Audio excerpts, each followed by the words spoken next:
ಈಗ ತಮ್ಮ ತಮ್ಮ ಸ್ವರೂಪದಲ್ಲಿ ಸಿದ್ಧರಾಗಬೇಕು. ಆಮೇಲೆ ಸೆಲ್ಫಿ ಮೋಡ್ ಇರುತ್ತೆ ನಿಮ್ಮ ಕೈನಲ್ಲೇ. ಲಾಸ್ಟ್ನಲ್ಲಿ ಸೆಲ್ಫಿ ತಗೊಳ್ಳಿ. ಒಂದೇ ಮಾತರಂ ಜೈ.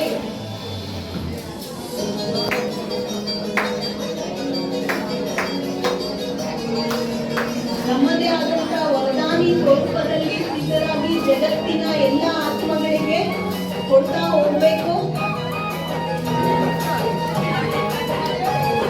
सदियों पुरानी कहानी है, सुनी हमने ब्रह्मा की जुबानी है। सदियों पुरानी कहानी है, सुनी हमने ब्रह्मा की जुबानी है। ದಯವಿಟ್ಟು ಅಣ್ಣಂದು ಹೋಗಂಗಿಲ್ಲ.